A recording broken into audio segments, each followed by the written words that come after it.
আচ্ছা স্টুডেন্টস, দেখো এবছরে ক্লাস 12-এর থার্ড সেমিস্টার পরীক্ষার জন্য আমি তোমাদের হ্যালো অ্যালকেনস আর হ্যালো অ্যারিনস সমূহ থেকে 10টা ইম্পর্টেন্ট টাইপ কোশ্চেন দিয়ে দিচ্ছি। আশা করছি এখান থেকে তোমরা এই ধরনের কোশ্চেনের 5 মার্কস অবশ্যই কমন পাবে। এই টাইপ অফ কোশ্চেনগুলো তোমরা ভালো করে পড়ে যাবে। দেখো আমি কতগুলো কিছু তোমাকে ধরে ধরে বলছি। দেখো ফার্স্ট কোশ্চেনটা তোমাদের আমি এখানে দিয়েছি। দেখো এই যে এই ধরনের হ্যালাইটটাতে একটা শুষ্ক সোডিয়াম ইথার দিয়ে আমরা অনেকেই মনে করতে পারি আনসারটা বোধহয় এটা হবে, কারণ সোডিয়াম শুষ্ক ইথার দিলে আমাদের এখানে আর দুটো জুড়ে যাওয়ার কথা। অ্যাকচুয়ালি তা নয়, এখানে কিন্তু যেটা হবে এইটা প্রোডাক্ট হবে, এখানে একটা সাইক্লোহেক্সিন তৈরি হবে। অনেকে এটা ভুল করে ফেলে, অনেকে ভুল করে এইটাকে অ্যান্সার হিসেবে করে ফেলে, বা অনেকে এইটা অ্যান্সার করে ফেলে। এই ভুলটা একটু খেয়াল রাখতে হবে, ঠিক আছে? আচ্ছা, সেকেন্ড কোশ্চেনটা দেখো। এখানে দিয়েছে যে ইথাইল ক্লোরাইডকে অ্যালকোহলীয় এজিসিএন দ্রবণ সহ উত্তপ্ত করলে উৎপন্ন বিক্রিয়ত পদার্থটা কী হবে। তাহলে দেখো এখানে ethyl isocyanide, ethyl cyanide, ethyl nitrate আর ইথাইল অ্যামিন, এতগুলো অপশান দেওয়া রয়েছে। আচ্ছা, উত্তরটা হবে হচ্ছে ইথাইল আইসোসায়ানাইড। ঠিক আছে, ভালো করে দেখে নাও, কারণ আইসোসায়ানাইড হবে, কারণ কি এজিসিএন তোমরা জানো যে এজিসিএনের এই যে সিএন মাইনাসের কার্বনের এখান দিয়ে একটা যায়, কারণ এটা এজি প্লাস সিএন মাইনাসে খুব ভালো ভাঙতে পারে না, তাই তো? সেই কারণে এটা এইভাবে তৈরি হবে। আচ্ছা, দেখতে থাকো। দেখো এরপর 3 নম্বর যে কোশ্চেনটা দিয়েছি, এটা হচ্ছে একটা আরএস নোমেনক্লেচার থেকে। তো খেয়াল করে দেখো, এই যে যৌগটা দেওয়া রয়েছে এটা একটা ফিশার প্রজেকশন দিয়ে এখানে যে স্টার মার্কস করা যে দুটো কার্বন রয়েছে তার আরএসটা বার করতে হবে। তো এটা তোমরা খুব ইজিলি বার করতে পারবে, আমি জানি। তো দেখো এখান থেকে তোমার দেখো, এখান থেকে স্টার্ট করি আমরা, তাহলে এটা আমাদের এ, তা দেখো এখান থেকে এটা আমাদের বি, আর এই কোডটা সি হবে। তা দেখো এ বি সি, দেখো এটা অ্যান্টি ক্লকওয়াইজ সিস্টেমে রয়েছে। তাহলে এইখানে তোমরা দেখতে গেলে হাইড্রোজেনটা দেখো এই যে এই প্যারালালি রয়েছে, তাই তো? তাহলে তোমার যেহেতু হরাইজন্টালি রয়েছে, তাহলে এটা হবে আমাদের এস। তাহলে এইবার এটা এসে তুমি এটা ক্যালকুলেট করো, তাহলে 2s বেরিয়ে গেল আমাদের। 2s বেরিয়ে গেলে অ্যান্সার অপশন থাকছে হয় বি নয় সি, তাই তো?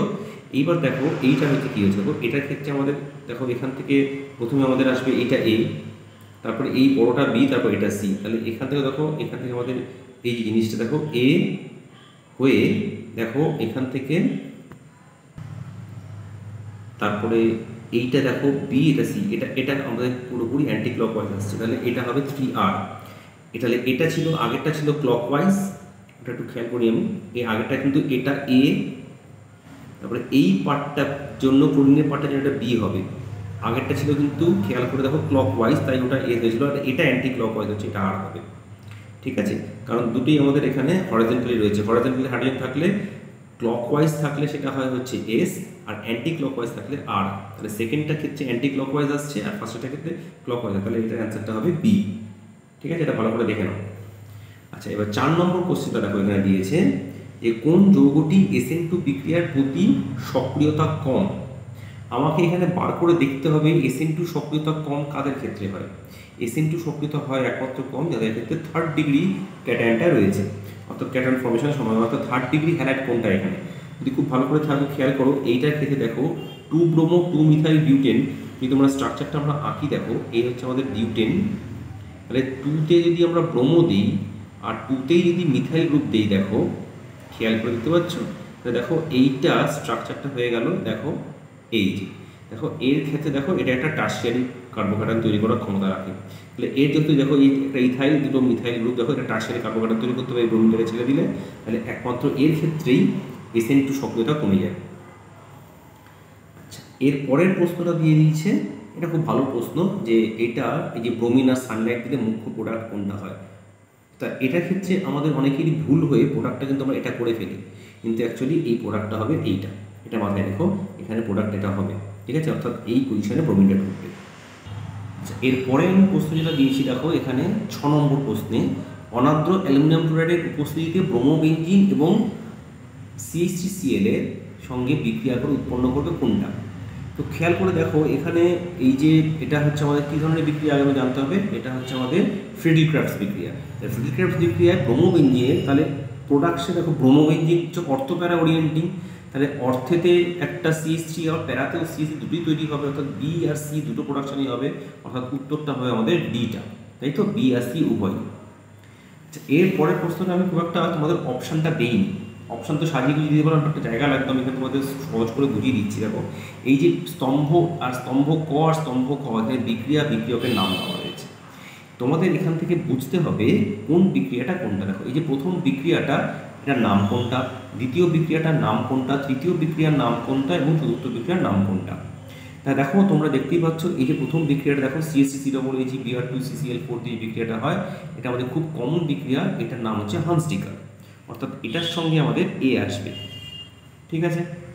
আচ্ছা, দ্বিতীয় বিক্রিয়া দেখো এই যে CH3Br এর AgF দিয়ে CH3F হয়েছে, এটা হচ্ছে সোয়ার্টস বিক্রিয়া, অর্থাৎ আমাদের এটার সঙ্গে বি আসবে।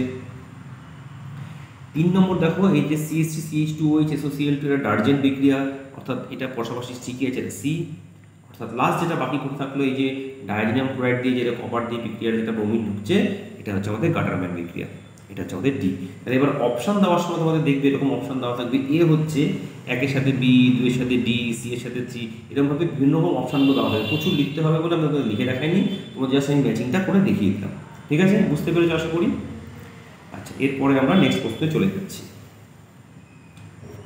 দেখো 8 নম্বর প্রশ্ন যেটা দিয়েছি, এখানে একটা এ হচ্ছে একটা যৌগ, যেখানে সোডিয়াম টারশারি বিউটক্সাইড দিলে এটা বর্ণহীন দ্রবণ তৈরি করে ব্রোমিনের সঙ্গে, এই ব্রোমিনটা দিলে বর্ণহীন হয়ে যাবে।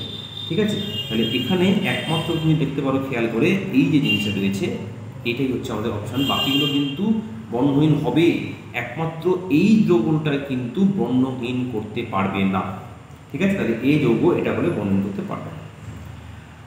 এবার 9 নম্বর কোশ্চেন দেখো, নিচের কোন একটি, এটা হচ্ছে ভিনাইলিক হ্যালাইড। ভিনাইল হ্যালাইড তৈরি করতে গেলে আমাদের জানতে হবে যে ইথিলিনের ডাবল বন্ড দিয়ে যে জাতীয় যৌগ এগুলো থাকে, এটা হচ্ছে ভিনাইল। এখানে ভিনাইল ক্লোরাইড, ভিনাইল ব্রোমাইড তৈরি হয়। একমাত্র খেয়াল করে দেখো এখানে তো কোনো ডাবল বন্ড নেই, এটাতে কোনো ডাবল বন্ড নেই, ডাবল বন্ড আছে এখানে আর এখানে।